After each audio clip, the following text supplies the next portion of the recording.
tuturor! Numele meu este Asavie Lenuța, pentru cei care nu mă cunosc. Pe parcursul acestor 3 zile voi fi gazda acestui eveniment. Grupul nostru a ajuns la cea de-a 39-a ediție, iar fiecare dintre ele vine cu mai multe daruri, ca să zic așa, de la conștientizări, cunoaștere, perspective noi asupra problemelor de sănătate, da, la care mi-am luat și eu foarte multe informații, ca să zic așa, da? Cât și foarte multe protocoale alese cu grijă de grupa noastră, pentru dumneavoastră. În seara aceasta voi puncta succint despre astemii, pentru că miercuri seară vom avea un invitat care va detalia mai mult despre acest subiect, da, care ne provoacă în această perioadă.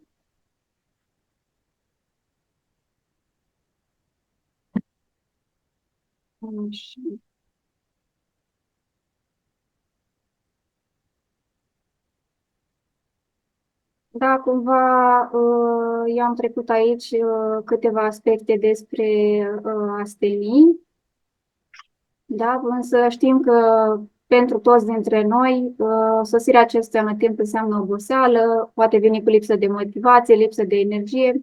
Aici depinde de fiecare cum simte această perioadă, da? Eu sper că în aceste 3 zile cumva să demontăm din aceste mituri în ceea ce privește aceste manifestări. Așa cum știm, orice manifestare a lui corpului fizic, de fapt, sunt reflexii ale stărilor noastre sufletești. Am notat eu aici câteva aspecte cu care rezonez. Cumva primăvara ne invită la creație, la ieși în exterior, la semăna, la noi începuturi. Suntem cumva în energia aceea de a face, de a acționa, da? Iar anotimpul relax cumva ne înteamnă la introspecție, da? La energia aceea de a fi, de a intra în casele noastre sufletești în interior. Da, astea sunt 2 aspecte cu care rezonez. Ce sunt uleiurile esențiale? Mai exact, uleiurile de la doTERRA. Sunt uleiuri esențiale de puritate 100%, da, cu grad terapeutic, obținute mai exact din plante. În natură, de fapt, uleiurile esențiale sunt, de fapt, sistemul de apărare al plantelor, iar corpul nostru este foarte asemănător cu cel al plantelor și ei ne susțin în vindecare, da? Ca să ne dăm seama, o picătură de ulei esențial are o picătură terapeutică undeva de 50-70 de ori mai mare față de o plantă, datorită concentrației sale. Iar pentru fiecare mililitru de ulei esențial se folosesc cantități foarte mari de frunze, rădăcini, coji, fructe, iar corpul nostru le recunoaște 100%. Da, și le integrează în vibrația sa, astfel încât efectul binevăcător al acestor uleiuri este imediat, da? Și aici o să fac o paralelă cu medicamentele sintetice, care sunt, după cum știm, produse în laborator. 1, 2, 3 sau se adresează strict simptomelor, da? Eu eram aici. Da. Mamă, ce te-am prins O să la vă rog, cine are microfonul deschis să-l închidă. Mulțumesc. Fiecare lot de ulei de la doTERRA este testat riguros pentru calitate, dar și pentru siguranță și este clasificat ca grad terapeutic, da, acea certificare CPTG.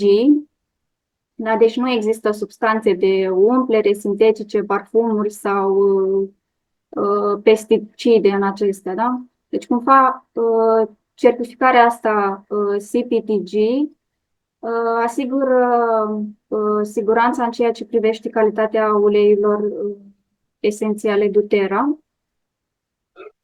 Iar fiecare sticluță, dacă o să vă uitați pe spate, are și un cod. Acesta puteți să-l verificați pe site-ul Source to You ca să verificați autenticitatea și acolo veți găsi raportul de testare a uleiului, da? Sursa de proveniență a plantelor, metoda de obținere.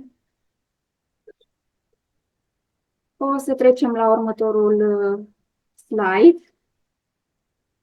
De ce uleiurile esențiale de la doTERRA și din ce sunt extrase acestea? În primul rând sunt extrase din flori, da, cum știm tuturor ne plac florile. Acestea cumva corespund frumuseții, atracției, da, de asta ne și plac, așa cum am specificat mai devreme. Iar ca exemplu aici avem lavanda, iasomia, uleiul de trandafir, da, după cum știm are cea mai înaltă vibrație acest ulei. Se mai extrag din rădăcini, da, cumva toate uleiurile care ne susțin în procese de împământare, de stabilitate, da?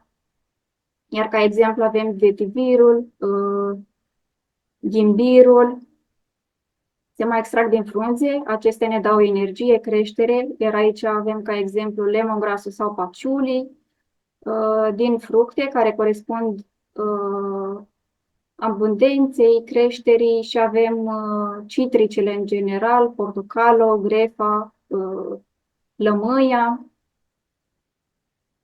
din scoarță și din lemn chiar, care conferă protecție. Iar aici v-aș da exemplu ca santalul.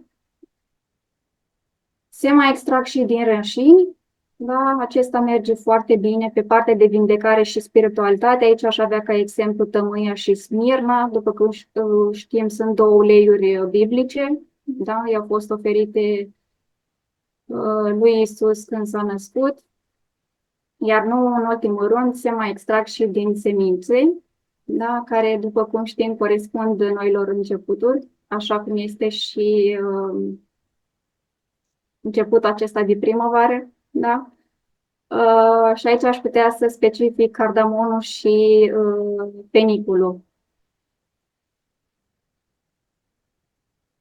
Și da, o să trecem la următorul slide. Și aici avem modalități de utilizare a uleiurilor esențiale. Acestea pot fi utilizate în mai multe feluri. În primul rând avem aromatic intern, da, și topic. Simțul nostru olfactiv, după cum știm, este în strânsă legătură cu sistemul nostru limbic, da, deci sistemul limbic care mai este numit și creierul emoțional. Da, deci este responsabil de gestionarea emoțiilor și a memoriei. Da, și acolo avem și amigdala, care joacă un rol foarte important în stocarea și eliberarea traumelor noastre emoționale. Iar această glandă, amigdala, putem să o stimulăm cu ajutorul uleiurilor esențiale. Da, pentru că ne vin în ajutor pentru a susține părțile astea mai dureroase, da, traume, cum le numim noi. Pentru că știm că viața noastră, în general, este dirijată, ca să zicem așa, în mare parte de gânduri, da, emoții, gânduri repetitive și emoții. Și am fost crescuți cu anumite tipare sau le mai luăm și le mai împrumutăm și din societate.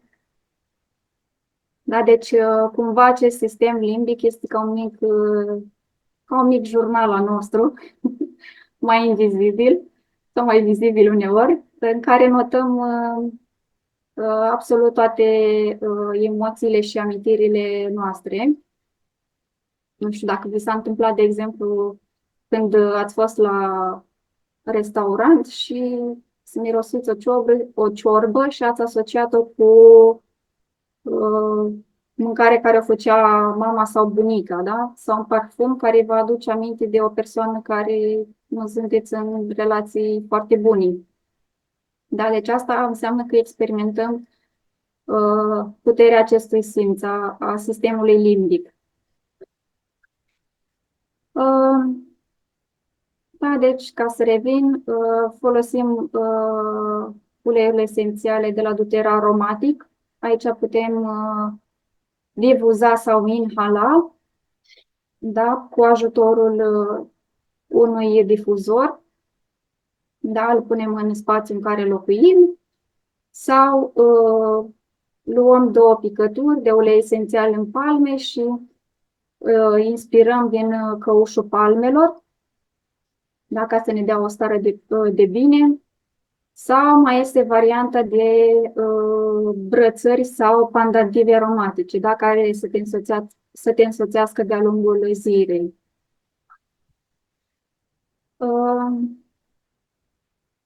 Cea de-a doua metodă este metoda internă și aici putem avea direct, adică găsim în shop-ul doTERRA capsule deja preparate, da, cum este Zengesto, Unguardo, ele sunt mai multe la număr. Sau ne facem propriile capsule, aici depinde ce provocări de sănătate avem. Da? Folosim capsule vegetale, da, și ulei de măsline. Deschidem capsula și punem în interior acesta și o înghițim, ca pe un supliment normal. Da, după cum putem vedea și în slide, acestea merg foarte bine pe sistemul digestiv, da, pe organele interne. Și aici aș mai putea faptul că este foarte important să folosim uleiuri cu grad terapeutic, da? Deci să fie pure 100%, așa cum ai specificat și mai devreme, să nu conțină aditivi, solvenți sau alte toxine. Cea de-a treia modalitate este cea topică. Da? Deci când aplicăm pe piele, uleiurile esențiale străbat cumva foarte rapid pielea, după cum știm este un organ destul de mare, da? Și străbat țesuturile, da? Și ajung și în sânge. Da? Și astfel ajung să străbată și membrana celulară. Aici ce aș mai specifica este faptul că se face cu ajutorul unui ulei purtător și aici putem folosi ulei fracționat de cocos. Da?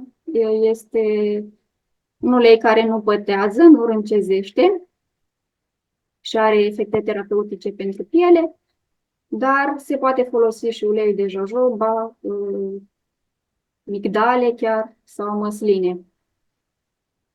Și aici întrebarea o să vină unde aplicăm, unde ne doare sau proiecția organului cu problemă. Mai aplicăm pe tălpi, da?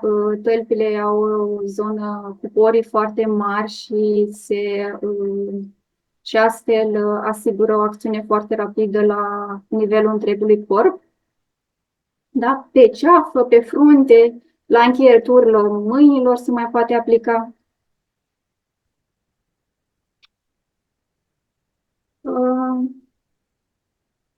Ele sunt extrem de versatile, da, cum am spus, cred că și mai devreme. Aici o să dau și un exemplu. Eu iau uleiurile pentru mama mea și are mai multe provocări de sănătate și dădusem, printre care și Stara Nice, Anasonul stelat, da? Și îmi spusese că l-a aplicat pe picior pentru că o durea foarte, foarte tare. Într-o săptămână chiar l-a terminat și spunea că i-a trecut durerea de la picior. Cumva m-am documentat și am văzut că are și un efect anti-inflamator acest ulei. Da? Deci, cumva ele ne ajută într-un fel sau altul. Da? Uleiurile esențiale sunt folosite de mai de mult, da? Deci cumva acum noi le redescoperim, da? Fiind o modalitate de prevenire, dar și vindecare. În Biblie există peste 600 de referiri la uleiurile esențiale, printre care Miru și Smirna, care le-am amintit mai devreme. O să trecem la protocolul care l-am gândit pentru dumneavoastră și puteți să beneficiați de mostre. Avem Metapower-ul, da? O să primiți o mostră de 1 ml în care avem 20 de picături de Metapower. În 5 ml de ulei purtător veți avea 5 picături de Adaptiv, 5 capsule de X-Omega și 5 capsule vegetale. Cum le veți folosi? În mostra de 1 ml veți turna în capsulă vegetală. Deci desfaceți capsula vegetală și puneți 2-3 picături și le luați intern cu apă, da? Ca pe orice suplimente normale. După veți primi în 5 ml ulei purtător, da? 5 picături, în care veți găsi 5 picături de Adaptiv. Acestea le veți aplica, cum am spus și mai devreme, topic. Da? Este un ulei care se folosește topic sau prin difuzare. Desfaceți respectiva, desfaceți, pur și simplu luați rolonul și vă aplicați la încheieturi mâinilor, pe ceafă, unde simțiți dumneavoastră nevoia. Și va mai fi și 5 capsule de X-Omega. Da? O capsulă puteți să luați dimineața. O să trecem la beneficiile acestor uleiuri, dar și a suplimentului.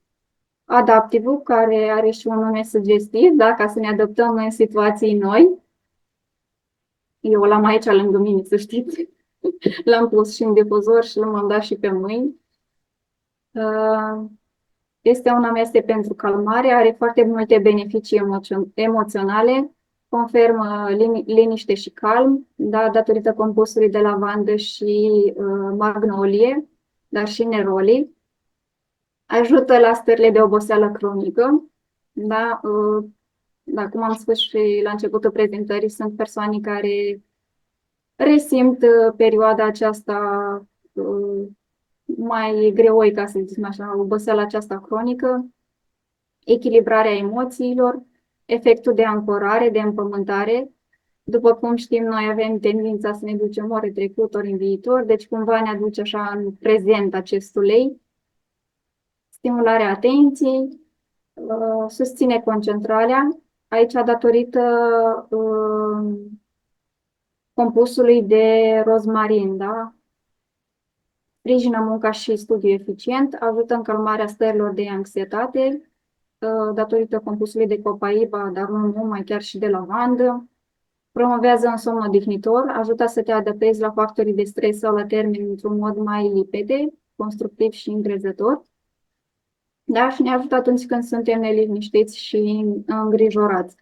Acest ulei se poate utiliza aromatic, da? Deci inhalați direct din sticluță, difuzați, puneți în difuzor, da? Sau puneți câteva picături în palmă, frecați mâinile și inhalați. Uz topic, acesta se aplică pe piept, abdomen sau pe frunte. O să trecem și la următorul blend, da? Care mai este denumit și blendul metabolismului sănătos.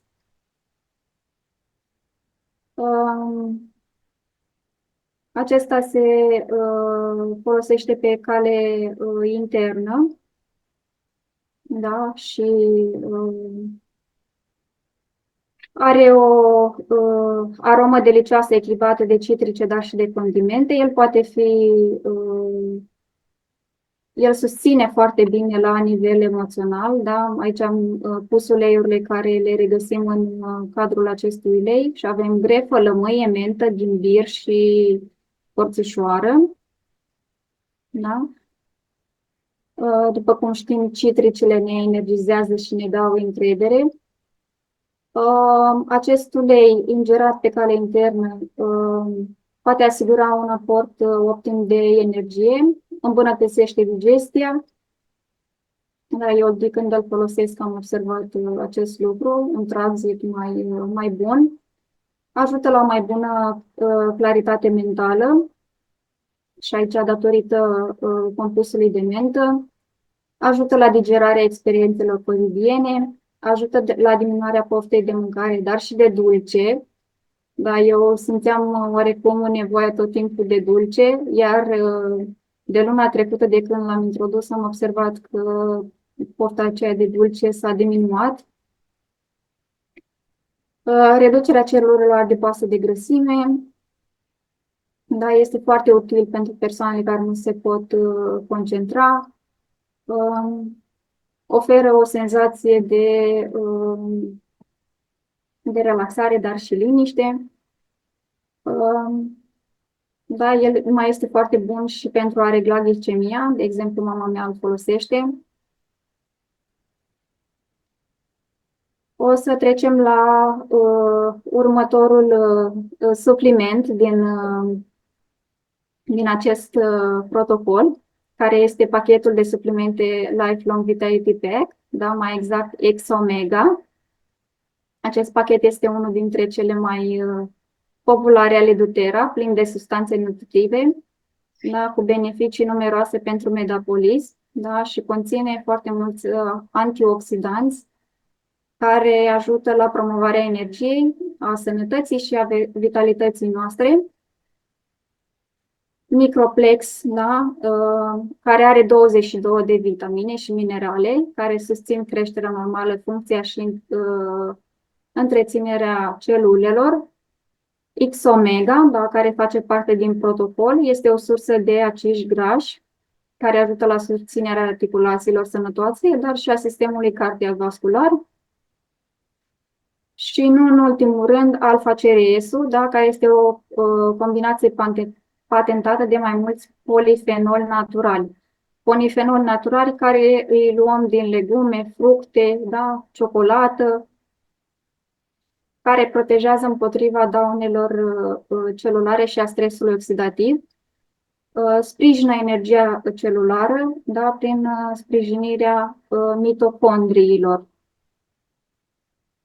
Și aici am pus câteva detalii despre complexul X-Omega. Da? El oferă toată gama de vitamine, minerale, oligoelemente, fitonutrienți, omega-3. Da? Deci tot necesarul de care avem nevoie pentru o viață sănătoasă. Nutrienți pe care de obicei nu reușim să-i luăm din obiceiurile alimentare zilnice, pentru că știm că hrana actuală nu ne mai oferă acești nutrienți. Da? În compoziție se mai găsește și vitamina D și vitamina A, da? Vitamina D care este mai este denumită și vitamina soarelor, care este o problemă de sănătate publică la nivel mondial, deci cumva aproximativ 1 miliard de oameni din întreaga lună se confruntă cu deficit de vitamina D. Și mai conține uleiuri esențiale de puișoare, tămâie, cimbru, chiminion, portocală sălbatică, mentă, ghimbir, chimen, dar și mușețel. Da, aici ce aș vrea să mai punctez este faptul că noi avem nevoie de multivitamine, da, cel puțin primăvara, dar nu doar primăvara, da, ca să zic așa. Pentru că hrana nu reușește să îndeplinească chiar și cerințe minime pentru multe substanțe nutritive, da? Mai este cunoscută doza aceea zilnică recomandată, da? Pentru că fructele și legumele ar trebui să fie bogate în acești micronutrienți și fitonutrienți importanți, iar, cum am spus mai devreme, în ultimii 20-30 de ani, ele au fost crescute intensiv, da? Au ajuns să nu mai aibă volum, nici formă, dar și nici culoare.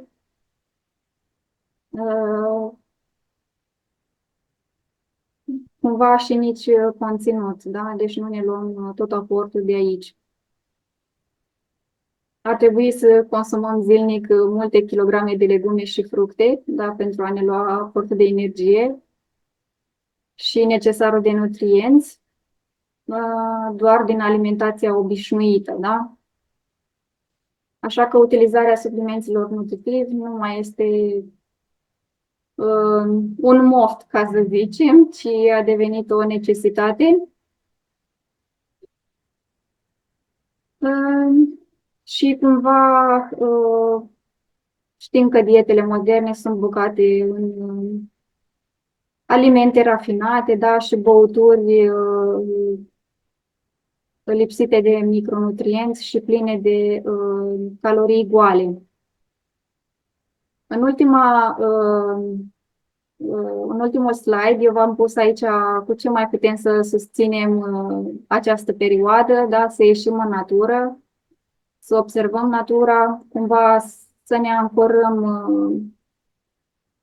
în exemplele goale, da? Să găsiți foarte multe filmulețe de această practică, da? Pentru că cumva ne ancorăm la energia pământului, da? Să scriem în jurnal, chiar vă recomand la protocol când folosiți uleiurile, dar și suplimentul, să vă notați în jurnal ce simțiți în corpul fizic, da? Și să ne luăm 5-10 minute pe zi să stăm cu noi, da? Să vedem care este starea noastră actuală, da? Să ne dăm voie să stăm cu noi, da? Și cumva să ne gândim ce lăsăm să plece și nu ne mai ajută la creșterea aceasta interioară, da? Să adoarmă împreună cu iarna care o lăsăm în urmă.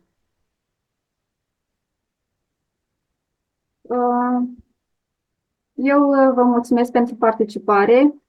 Ne revedem mâine seară împreună cu colega noastră, Alina Fulberti. Ea ne va vorbi